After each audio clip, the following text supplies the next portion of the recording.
every day you wake up at sunrise, your eyes are glued to the ocean. You're just looking around for any sort of blows, any type of activity on the surface, birds in the sky, something that kind of indicates life, you know? Off-Gassing, a scuba podcast with host Nick Hogel.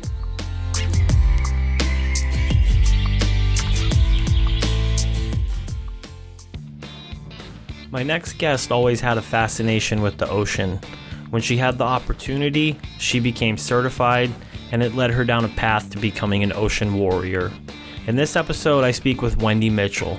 She tells me about her journey that has brought her to some of the most beautiful and remote dive destinations in the world, her goal to document and protect the underwater world, and some amazing times she's had as she continues to add nautical miles to her sailing adventures.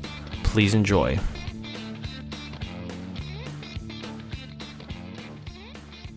Wendy, how are you doing this evening? I'm good. I'm really excited to be here with you. It's been a long time since we've chatted, so it's really nice to speak. Yes, it has been a long time indeed. So I'm really excited and curious to see what you've been up to. Obviously, I've been following you through social media and stuff. Seeing your journey, and I'm really excited to hear about it. Yeah, nice. Yeah, sadly my social media just got some type of hacked, I don't know, so I'm starting afresh at the moment, but yeah, it is all still there and I try to keep everyone updated, but yeah, I've been a little bit lazy with it all, to be honest. Well, I'm sure, we will get into that. And hopefully, I'll put links to your new social media so that way people can catch up and follow. But my first question I usually start out with is, tell me how and why you got into scuba diving. Tell me about that first experience, what led to it, that first breath underwater. Talk me through that whole scenario. Yeah, so I grew up just kind of like not diving all the time at all. And I hit a point later in life, sort of after I finished school, and I just all of a sudden became really intrigued and interested to go and learn. Like I always had a fascination for the ocean and being around the ocean, but I didn't have that experience growing up diving all the time. So I got some friends together and I persuaded them to come and learn to dive with me. And I loved it. I loved it so much. The friend that I did it with, he was maybe, it took a little bit of, it maybe wasn't the thing that was on his mind for as long as mine of something that he wanted to learn. So it was maybe a little bit more of a shock to him. So I really pushed him to come and do it with me, and we had a lot of fun. And yeah, so sort of from there, I took my first breaths underwater, I guess. And I remember what's really, really funny is like the dive center where I learnt to dive is actually in Indonesia, in Gili Trawangan. And weirdly enough, it's the same place that I did my instructors. And I remember being there doing my open water and walking past the classroom of a group of instructors that were actually in the middle of their IDC. And I remember like peeking through the door and just thinking, oh my God, I would never want to do that. Like, I don't know why, but at the time I just thought that just seemed like so much responsibility and so far from, where I could be in my journey. And I just so vividly remember that thought of just thinking I would never, ever want to do that. And, and what the craziest thing was that I sort of came full circle and I ended up back in that dive shop doing my instructor course, and that was mainly just because of the course director, Holly, who is amazing, and a lot of your listeners probably know Holly. She's quite famous in the diving world within Indonesia for a good reason, because she's a really, really amazing course director. And yeah, I ended up back there being in that classroom. Maybe it was slightly different by that point, actually going through my instructors and being on the other side of the glass, I guess, I remember looking out after, when I was in the classroom thinking, oh God, I wonder if those students are like thinking the same thing as what I was. So yeah, that's kind of like in short, sort of how I started diving. Yeah, and then it just kind of continued, I just dived when I could, and and I was busy kind of working. I was just after school, I wasn't really sure like what I wanted to do, where I wanted to go, what my career was going to be.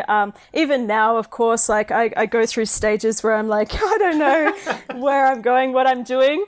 But yeah, like I hit a point where like I think my values were leading me towards, wanting to be outdoors, wanting to be active in nature and exploring different parts of the world that maybe weren't as accessible to me, like where I was in my life. So I think like pursuing diving further as a career for me was just really attractive in that sense. And I think like doing my dive masters was just such a great way to actually like build up dives and time and experience underwater. And I guess I just fed on that energy, and the people that I met within the world of diving. And I just loved it so much, Yeah, it was super interesting. I just really wanted something where I could be outdoors, active and in nature. And it just ticked so many of those boxes for me, which was really cool. And so much more. Yeah, no, definitely. So where are you from originally? I'm from Western Australia. So originally, like I grew up actually on a farm, which is quite far removed from the ocean in that sense. But I think like the values that I took from that sort of way of growing up was the fact that I just had a lot of space, I had a lot of freedom, and I had sort of the opportunity to like enjoy nature around me, which was really special. So looking back, I really had such a nice childhood in that sense of just sort of space and freedom, and it wasn't until later that I like obviously really appreciated all of that, because I think when you're younger you're like you take everything for granted. So yeah, I wasn't directly connected with the ocean in my childhood as much. Like obviously we would spend time there sort of like on holidays and when we could, but it wasn't in my life every day. And I think there was always something inside of me that I wanted that. I like felt like I needed that to be closer to it, which is why I guess I have now dedicated so much of my time and life to living and exploring the ocean, to be honest. And I just sort of can't get enough of it. The more that I get, the more that the time that I spend the more that I just want to be out there, to be honest. No, that's awesome. That is awesome. So, yeah. Random question. So, when you went back to Gilly T to do your instructor course, you said it was because of the course director. Was that just like it happened to be the place that you did your open water, or was it just kind of like worked out that way? Because that is an amazing like story where you did your open water, you end up going to become an instructor. Yeah, it just happened to be. I had no connection to that dive shop when I went there to do my open water. I think I was very green to the whole dive scene, so I just kind of like chose a shop and it ended up being that specific one. And since then, it's just turned out to be quite a good place to go back and do courses and, follow up to kind of like pursue extra learning, which has been really nice because they really have a lot of good instructors, I think, who are kind of, all pushing each other to sort of, really be on top of their knowledge and skills and stuff like that, which is really cool to learn from, right? Yeah, no, that's awesome. I think that's so wonderful, especially because you remember seeing yourself as an open water diver being like, I would never want to do this, and then now you're sitting there in the chair as or about to become an instructor. I think that's super awesome. So, Indonesia, so that's where I first met you in 2018. Do you want to tell me a little bit about, because you obviously have spent some time in some pretty amazing places. I'll start with Raja Ampat. How did you end up there? How did you end up at Barefoot Conservation? And that's for all you listeners out there, that's where I first met Wendy back in April of 2018. Okay, we'll start at the top. Indonesia for me is like a really special place that I've spent a long time now, to be honest. I sort of ended up in, I guess, Indonesia after finishing my dive master, and I didn't really know where I wanted to go and what I wanted to do. And honestly, at the time, I wanted to stay in Queensland, where I actually did my dive master. And I applied for a job in Sulawesi. And honestly, this is going to make me sound really bad, but at the time, I didn't even know where Sulawesi really was. I didn't really know anything about it, you know. So I got on Google and I started researching, and eventually I was like, okay, I'm going to do this. I took this position in the south of Sulawesi, just totally off a spur sort of thing. And I went there, and it just changed my life. I loved it so much. I just fell in love with this tiny little town in the south of Sulawesi called Bira. And I was working for a small dive shop there, and like looking back on it, it was just such a good time. I used to always refer to it as like my Indonesian home. I don't know. I just kind of met some really great people and had such a good time. And when I was there, I was working as a dive master, and it's sort of where I committed, like changed my mindset to, you know, staying in Indonesia, learning to speak Indonesian, Bahasa Indonesia, and actually like really trying to like put down some roots to stay a little bit longer. So I sort of spent my time there, went back to the Gillies, eventually did my instructors and worked in a few other places, Nusa Lembongan for a little while, and then eventually ended up getting a position in Raja. Like I had been dreaming about how I was going to make my way there, and I was just sort of beginning to work out how I was going to make that happen. And I ended up getting a position. I ended up getting a position there, and you know, I'm the sort of person where before I do something, I always get so nervous. I really like, not everything, like big pivotal changes in my life, you know, like before moving to Indonesia, I had so many doubts. Before going to Raja, like it's hard to say, you know, you have doubts, but it's like, is this the right thing to do? Do I want to move to Eastern Indonesia? You know, because it's a remote place, you know, it is one of the best diving destinations in the world, but it comes with a whole other degree of things in the terms of living and working and actually, you know, community and stuff like that. So I had a bit of a moment to think like, is this all right? And I went, and same thing, just had the most incredible time. I worked on an island there, Arborek, for the first 6 months, which was really great.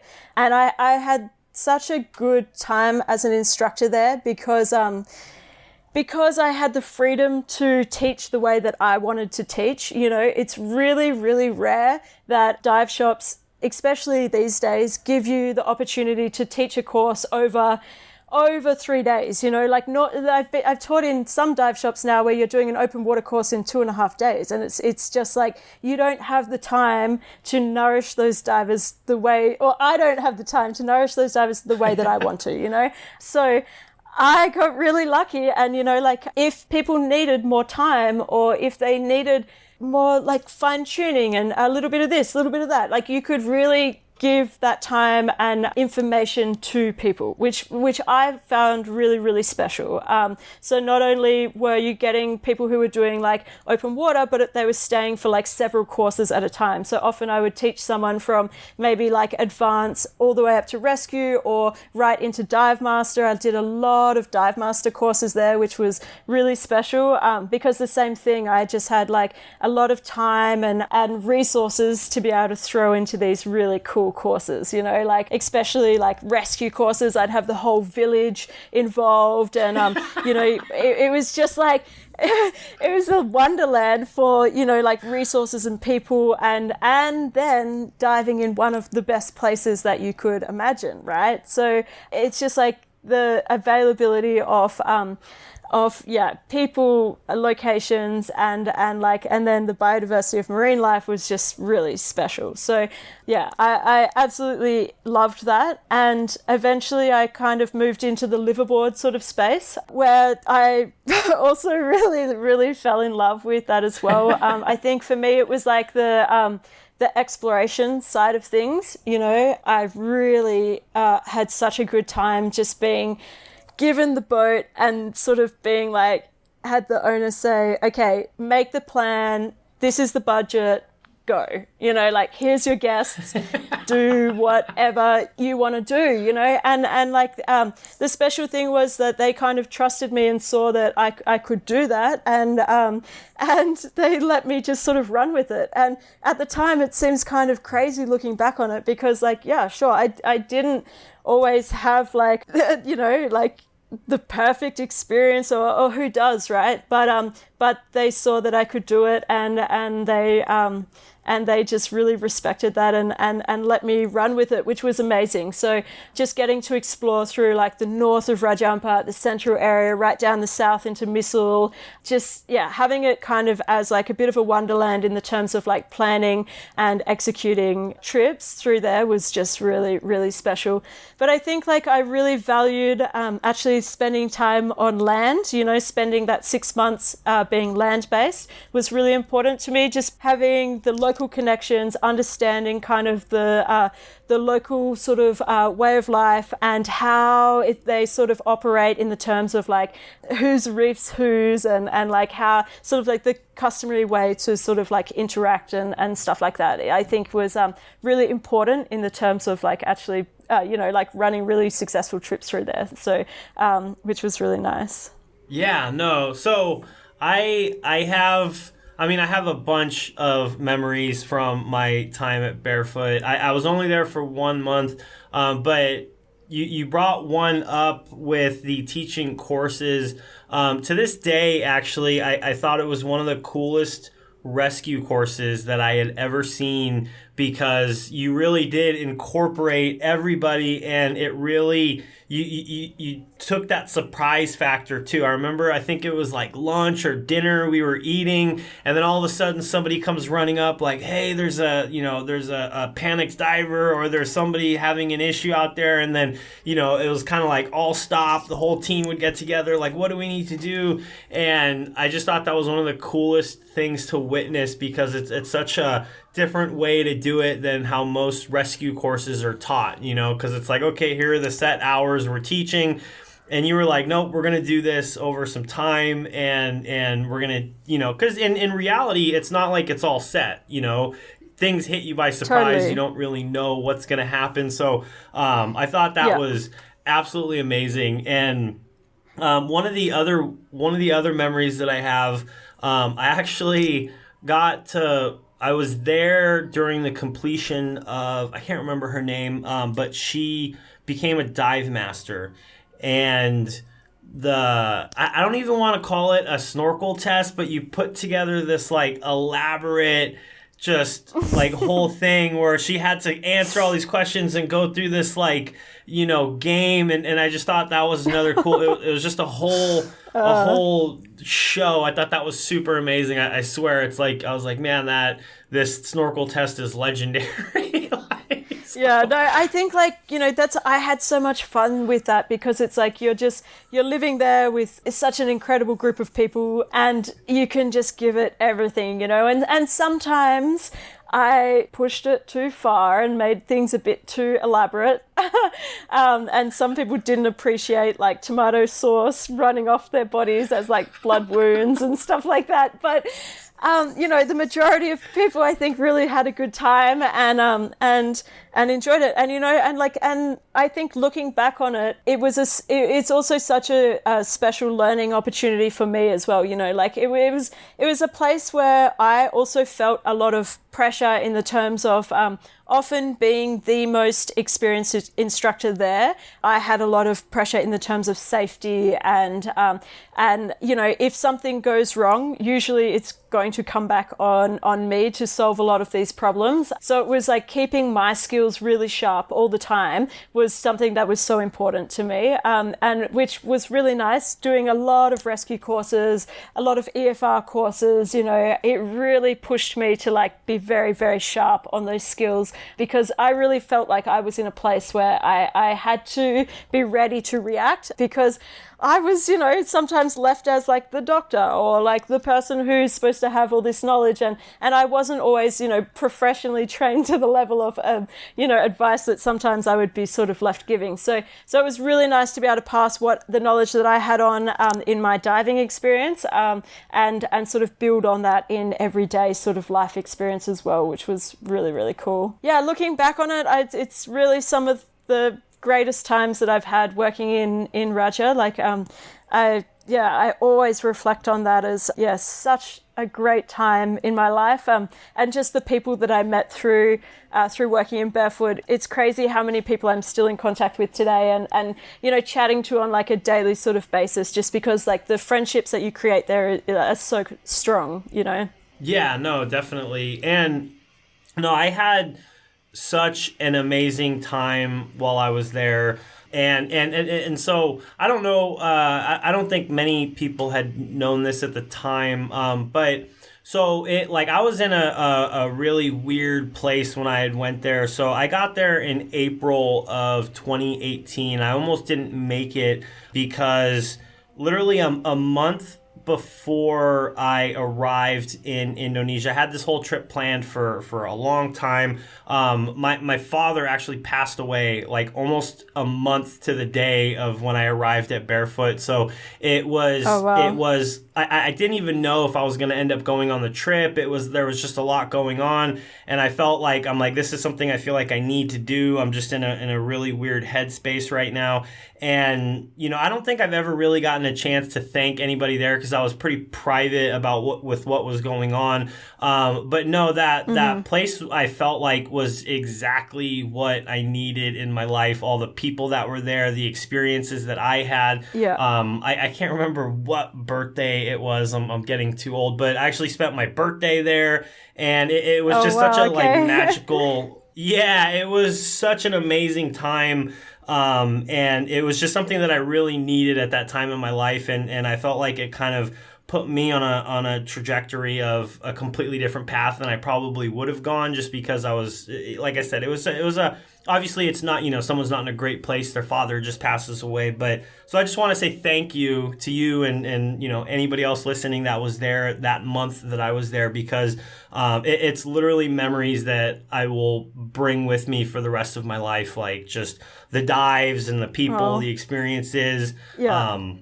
So thank you very much. Oh, I'm glad that you had such a good time, and it is I think it does bring out the best in people when you can be in such a beautiful place, surrounded by incredible people and incredible nature, and that's kind of what it all comes back to, right? So, yeah, it was so nice that you did make it and got to spend some time there.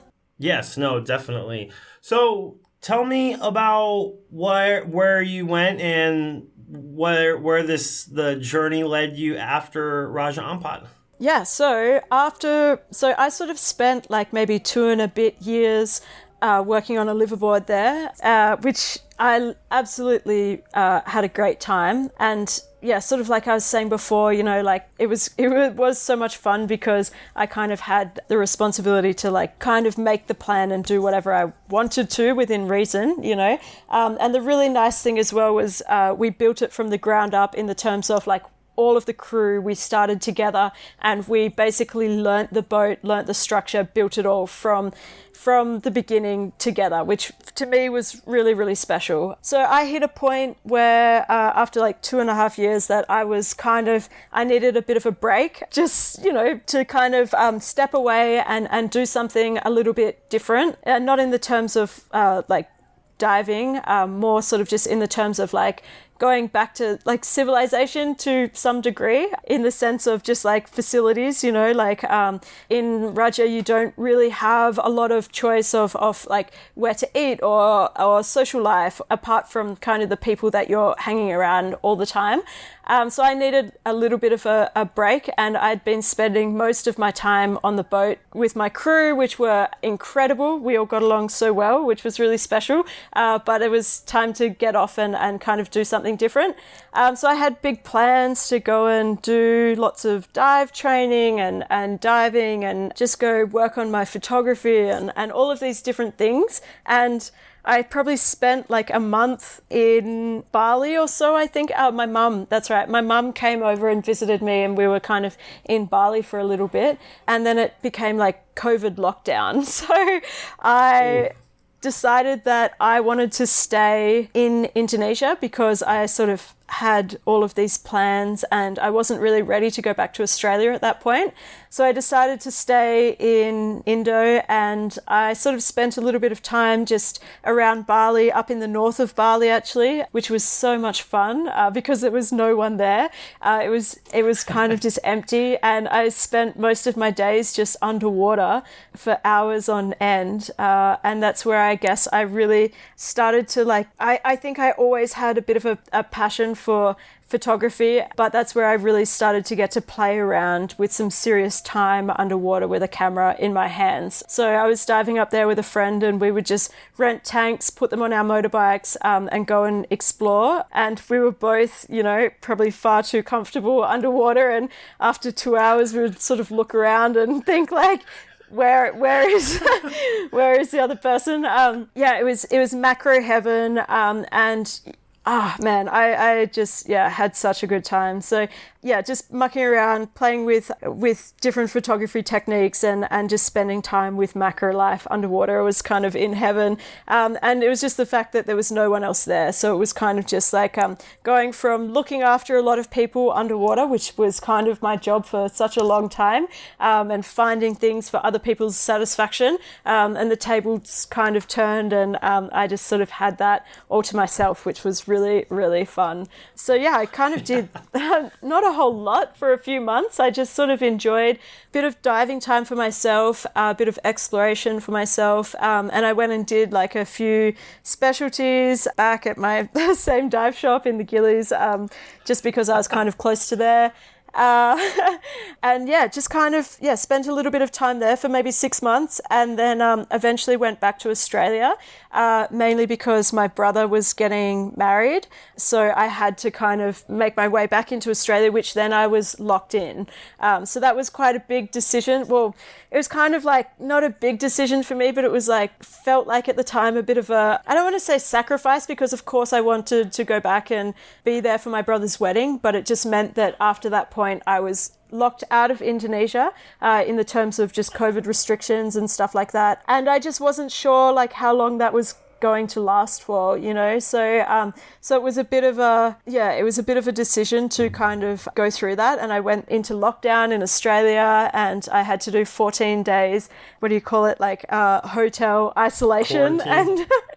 and quarantine by myself, which was, it was fine in the end, but it was quite daunting sort of leading up to that process. And I turned my bedroom into like a little racetrack, and I just like run around and do workouts, and I don't know what I did. I spent 14 days by myself just going crazy. I remember making like a tower out of all the plastic waste that they were giving me, and it was just I was glad that they opened the doors and let me out by the end. So then I was sort of back in Australia, which was interesting.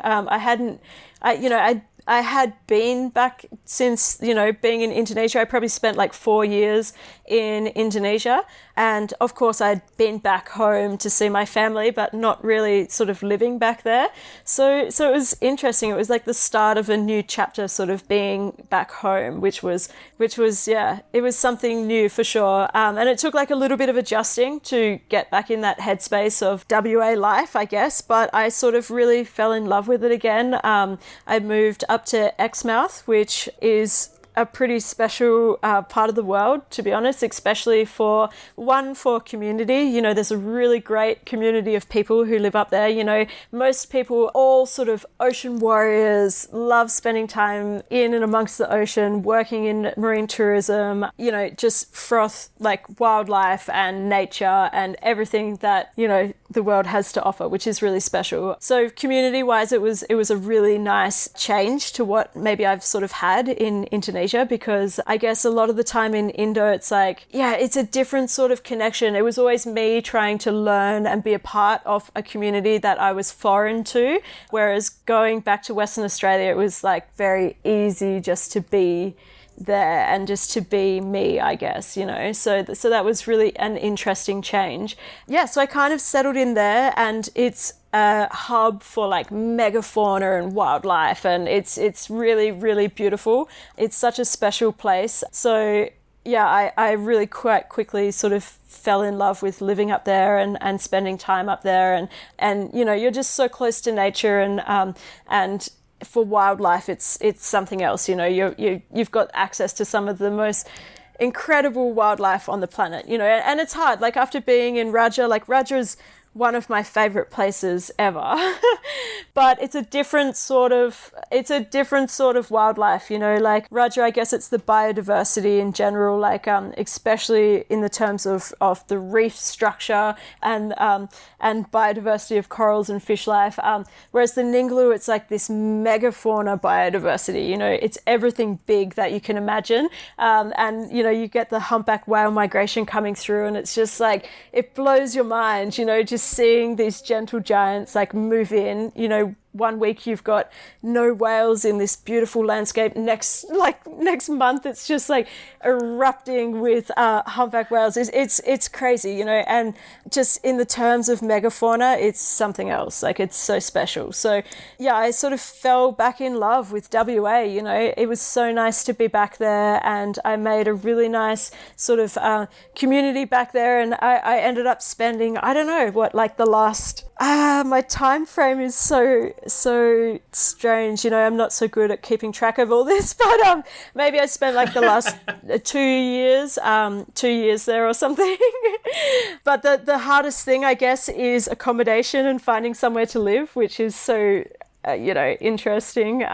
So my partner and I ended up falling in love back in Australia, and with my partner who I'm with now, who actually, really crazy, full story, goes back to barefoot. I actually met him there just as like, he was volunteering there as well, and we were always just friends, and it was super interesting that we caught up in Western Australia again, and now we've spent like the last few years together, which has been really amazing. But so we ended up buying a sailboat, and we have been living on that ever since. And as romantic as it sounds, it's incredible, but it's been some of the best and the hardest times of our lives, I think, you know. So yeah, going from working on boats to now owning my own boat, and, you know, trying to maintain that, sail it, live on it full time, it's been incredible, and also a lot of work. We often say that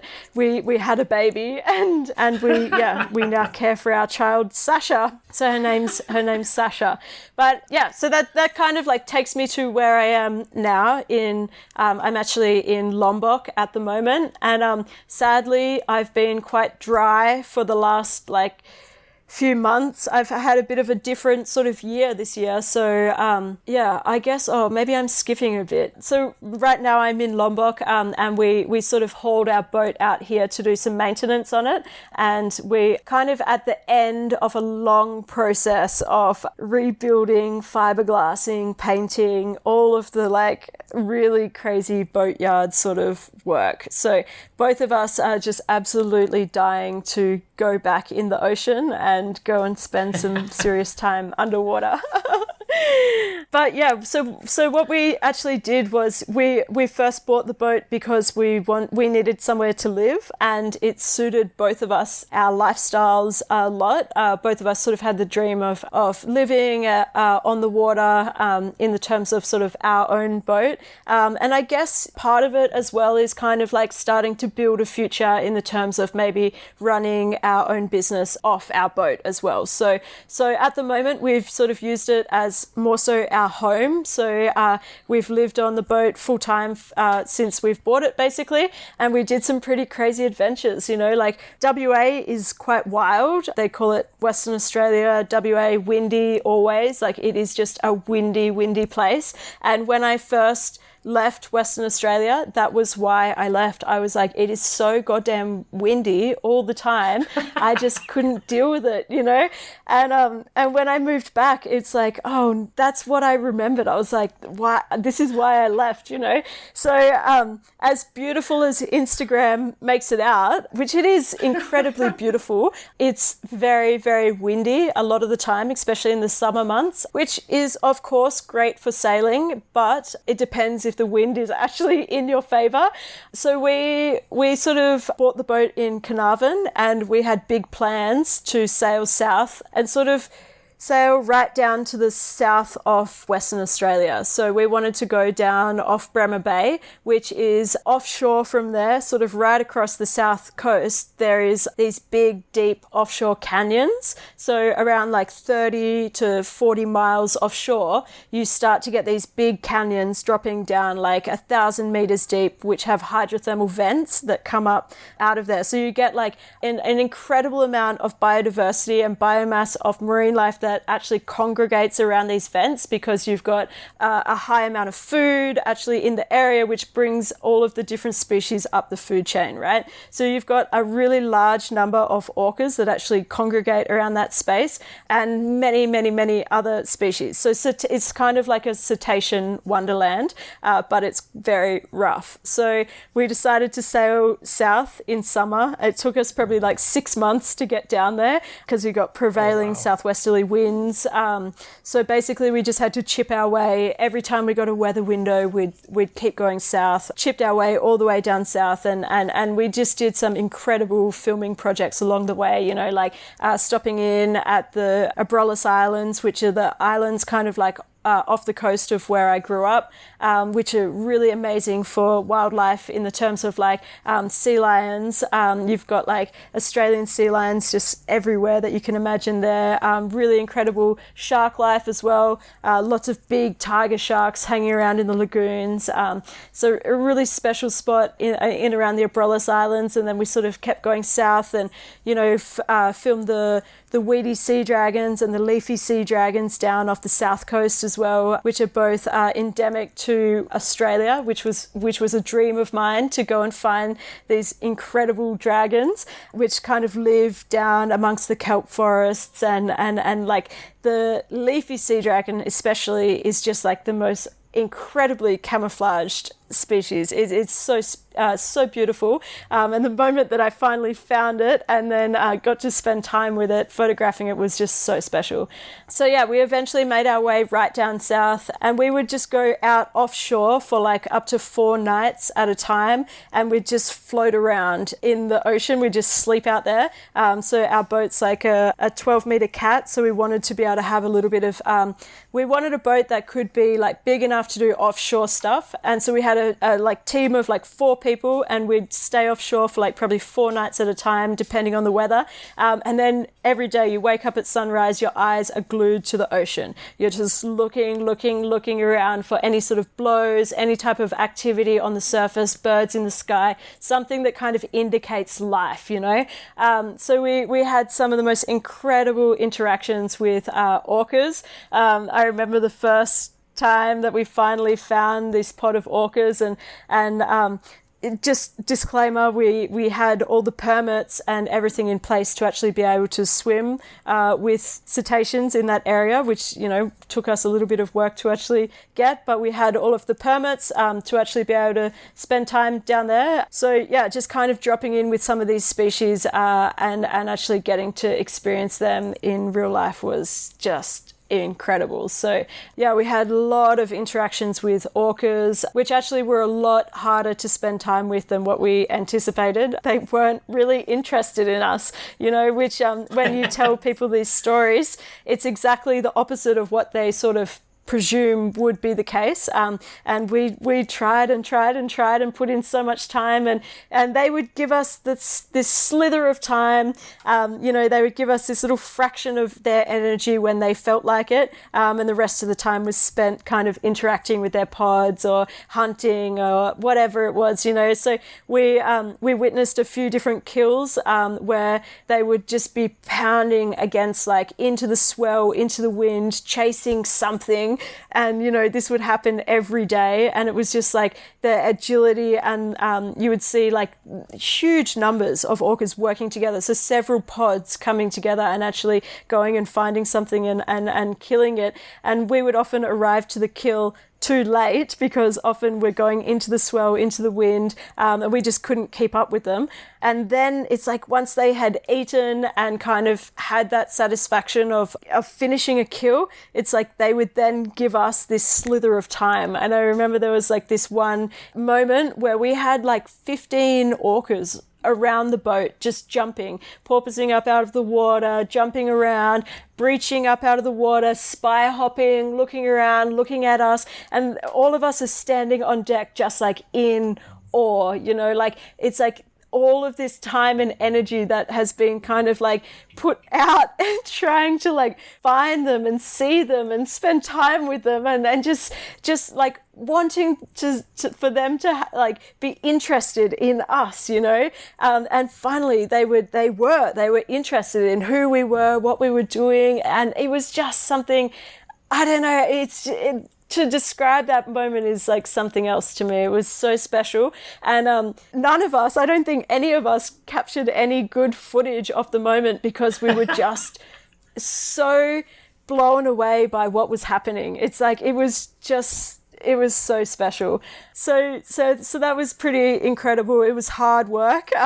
Some days we'd just be sitting on deck and your eyes are like rolling out of your head and you're so tired of looking at the ocean, and 2 or 3 days you just haven't seen anything, and the wind's coming up, the swell's coming up, and then all of a sudden someone will yell out blow, and there's like a pod of sperm whales arriving or something, and it's just like so you get this whole new like lease of life, and it just begins this new journey of something different that sort of comes alive, which is what is so special about the ocean, and I guess so special kind of about the like pelagic-y sort of zone, right? You go from zero to nothing, you go from zero to everything so quickly. That's become really addictive, and I guess that's sort of what we spend a lot of time doing, just kind of in blue water, sailing around, not looking at a whole lot until you suddenly erupt in some type of craziness, which is really special. So we spent a good few months down there until the seasons changed, and then we needed to start heading north. So we rounded Cape Leeuwin again, which is kind of like a big achievement for us as sailors. We rounded Cape Leeuwin and we started to head north, and this time we sailed all the way back up to Exmouth, spent a few months there just kind of working and catching up and hanging out and whatnot. And then we started our next journey, which was to sort of head right up the Northwest Cape and into Timor-Leste, Indonesia sort of zone. So that took us a few months once again. So the West Australian coast, like Northwest Cape, is also incredibly special. We spent a lot of time out around like the Montebello Islands, the Rowley Shoals and Scott Reef. So this kind of opened up a whole new world to me as well. So really, really special, especially the Rowley Shoals. We had a really incredible time around there, especially the Northern Reef. So the Rowley Shoals is like 3 atolls in a big line together. So they're around like, I think it's like 150 miles offshore from Western Australia. So it's really remote, you're out in the middle of nowhere. You can really only access it by sort of liveaboard boat, so sailing boat or some type of bigger vessel that you can sustain yourself on, and it's really well maintained, regulated, because it's Australia.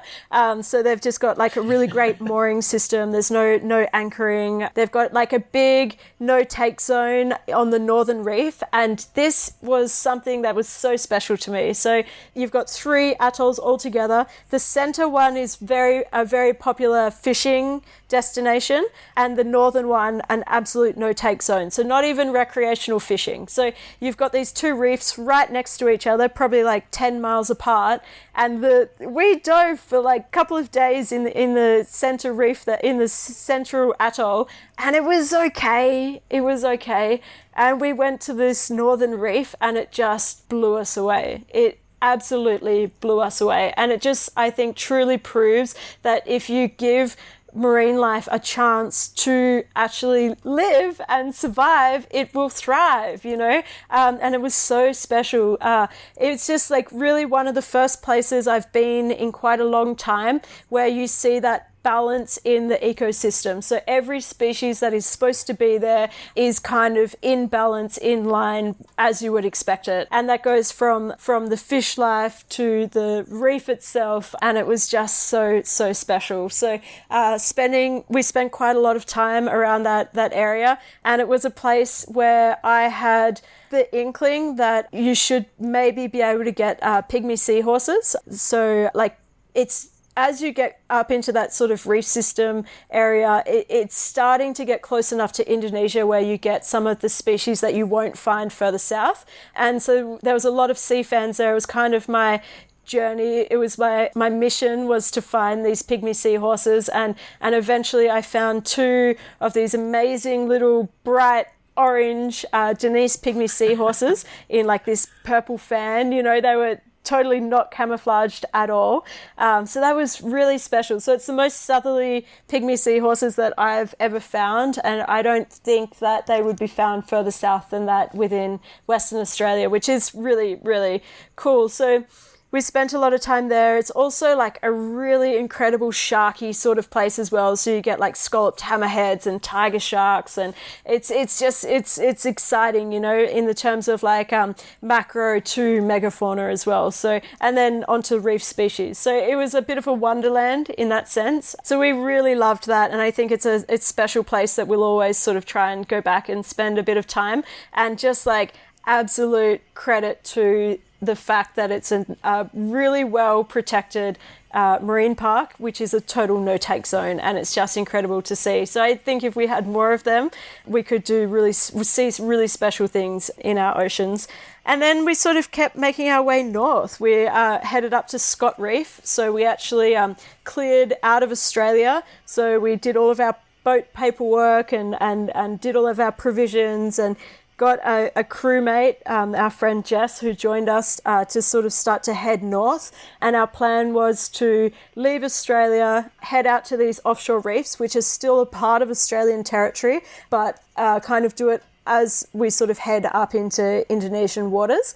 And I had heard these stories of like Indonesian fishing boats coming down into that area, which is quite, there's a lot of old history of these boats coming there and fishing there. And I was like, I sort of hoped that we might bump into a few of them. And we actually, all of us on board, we could speak some level of Indonesian, which was kind of cool. And we arrived and we eventually found all of these fishing boats. And so it was really interesting to kind of delve into that world and learn about what those guys were doing, how they were fishing there, and kind of like what they were catching. And this reef is like 300 nautical miles or so off Western Australia. So it's actually within Australia's like special economic zone. And it's a really interesting place, mainly because it actually holds an enormous amount of oil and gas underneath the reef system, which kind of like ties into what I'm spending a lot of my time doing now.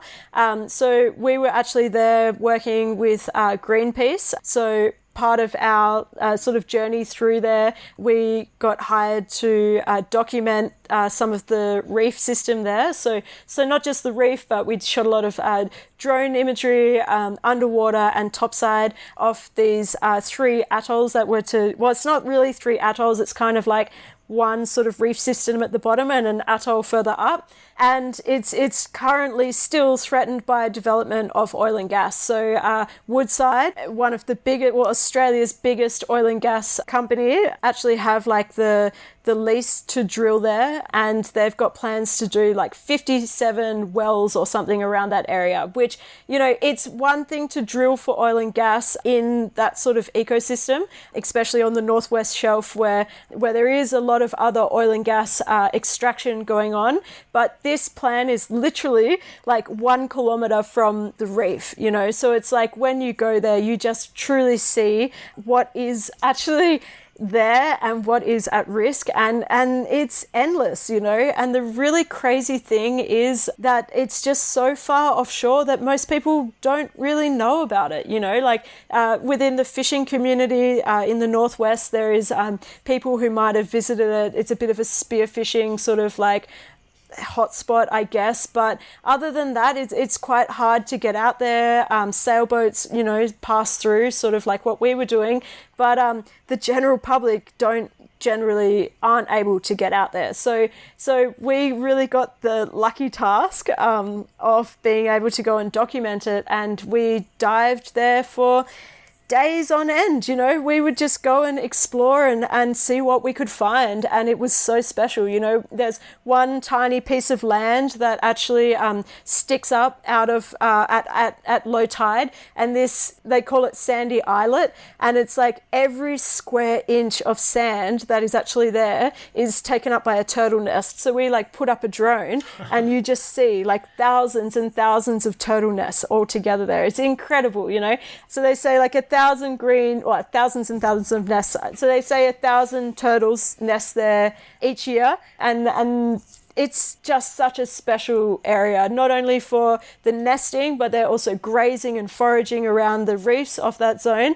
And then as you sort of get further out into the reef system itself, you know, it's a really special ecosystem that should not just be thrown to oil and gas, to be honest, at all. You know, we got up to the northern reef, and it's some of the best diving that I've done. You know, we had such a good time up there. We saw scalloped hammerheads. We had incredible shark life in general. The reef is like a little piece of Indonesia, you know, like it's really different to the reefs that you're getting a little bit further south. Like the biodiversity just keeps getting greater and greater as you sort of start to head further north, and it's just thriving with life, you know. It's so special. Everywhere you jump in the water and you've got like mackerels coming up to you, you've got like big schools of snappers kind of like coming in to have a look, and sea snakes like wrapping around your leg. It's just like it's a little wonderland that like a lot of people sadly don't get to spend time at. And yeah, right, you know, it's really on the verge, very close to being developed for oil and gas. So we sort of, got to document that for Greenpeace, and then have sort of been very involved since then in the whole Northwest Shelf oil and gas development type scene as such. So we sort of kept heading north with our boat, and spent a little bit of time around Timor-Leste, which was incredible, and then ended up in Lombok, where we are now, because we wanted to do some maintenance on our boat, which, you know, we have so much fun, and we go so hard. When we go, we want to go until everything's no, I don't want to say we go so hard that everything's broken, but we save up all of our jobs because we want to spend all of our time in the water, and now we're paying for it in the terms of having to do all of our maintenance at once. So yeah, we've had a lot of projects.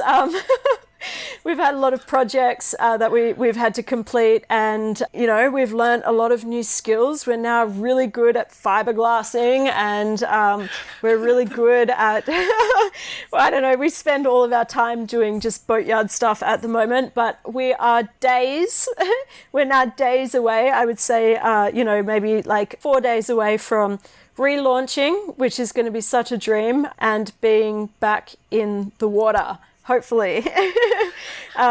So yeah, we're really, really close, and we both really need it, because we miss our old life, to be honest. Yeah, so, no, that's so awesome. It's been a big journey.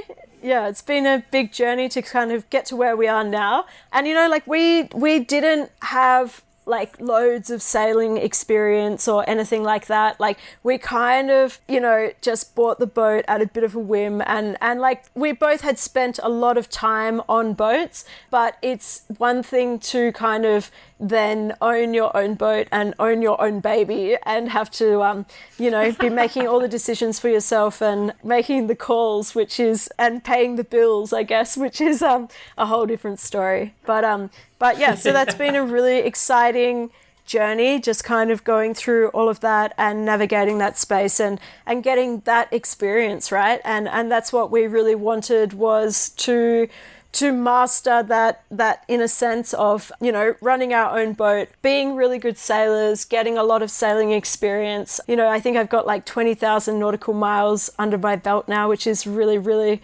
cool. I just did a little bit of an extra journey on a different boat. I sailed I did a recent project also with Greenpeace on the Rainbow Warrior.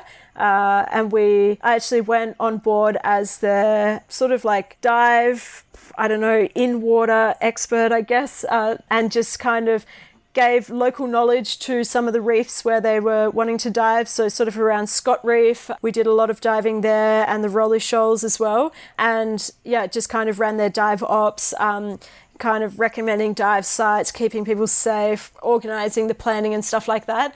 And then we sort of crossed across the top of Australia and sailed all the way to Vanuatu. So that was kind of like a little bit of extra of journey, which I didn't think I was going to be doing. I ended up in Vanuatu, which was really fun.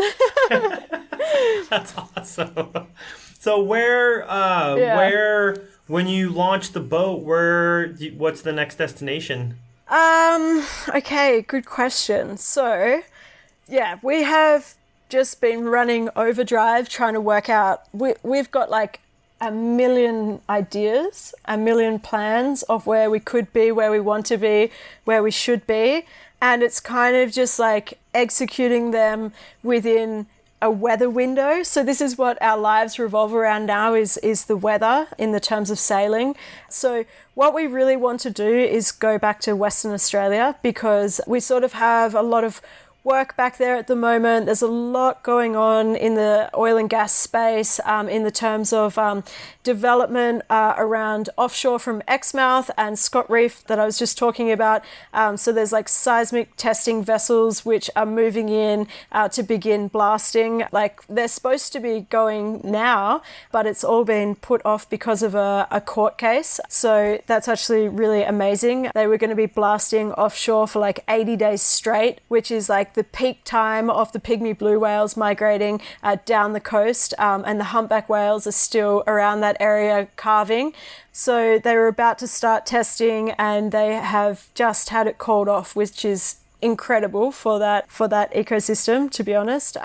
So we're really getting drawn back, because we sort of want to be back there spending time around sort of, I call it like my golden triangle sort of zone, like that sort of northwest shelf sort of up into Indo type area. I think that's where we will sort of end up spending a lot of our time in the years to come, to be honest. And that's like our plan at the moment, is to sort of get back there. The only thing that makes it difficult is cyclone season. So as we edge closer to summer, so by sort of like, I guess like the beginning of November, we really don't want to be in that northwest sort of zone, just because we're at risk of being in a cyclone area, right? So it's just a little bit stressful as a boat owner to be there, especially after spending so much time working on getting our boat back in the water. So yeah, if we can get down far enough south before that time, then maybe we'll end up back in Western Australia.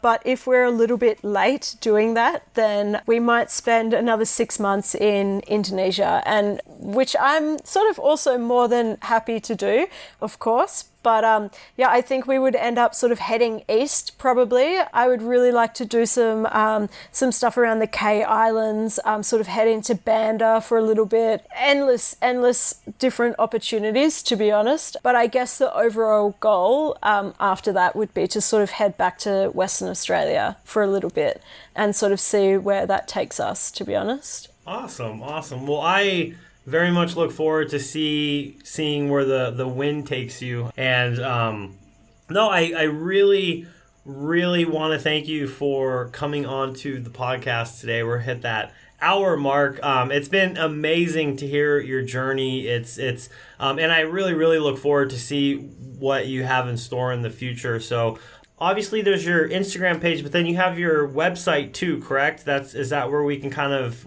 follow along your journey? Yeah, definitely. Yeah, I try and just put any articles or anything that I've sort of written or had published, put up there. I'm a little bit lazy sometimes with some of that stuff, but I am working on it. Yeah, definitely. Website, Instagram. Yeah, my Instagram is probably where I have like most of my current sort of stuff going up as well. And yeah, otherwise just out in the big blue somewhere in my golden triangle. Maybe you'll find me somewhere out there. That is awesome. So before we sign off, any final messages?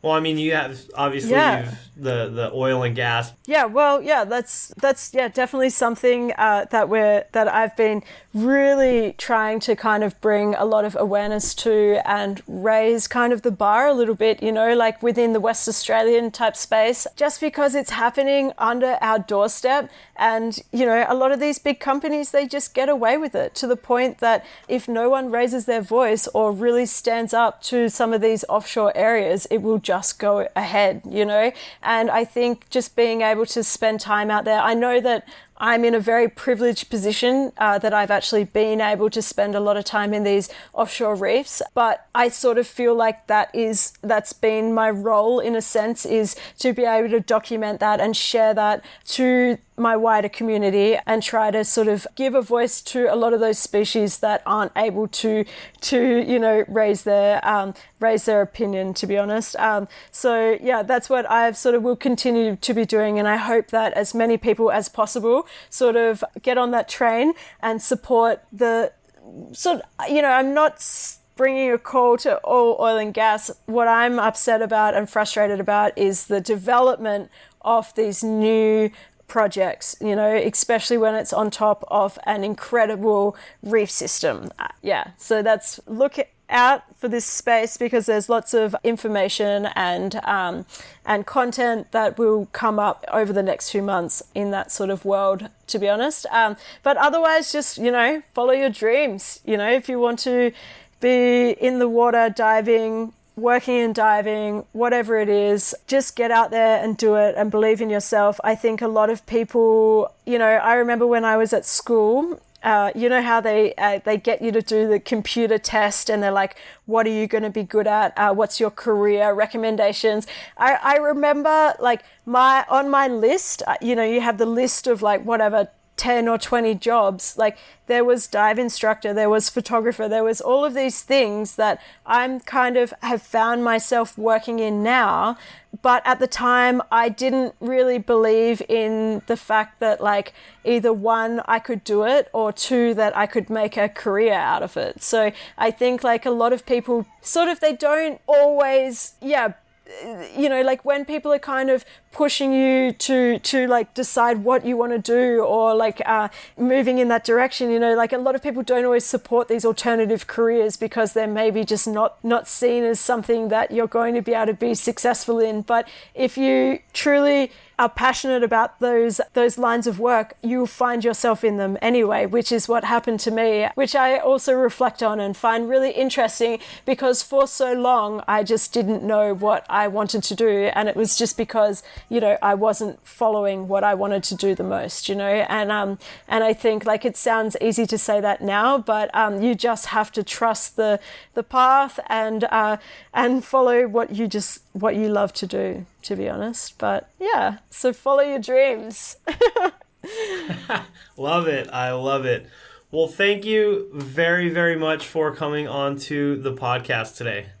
Yeah, of course. No worries. Thank you for asking me. I really appreciate that. And it's been great to catch up and spend some time chatting.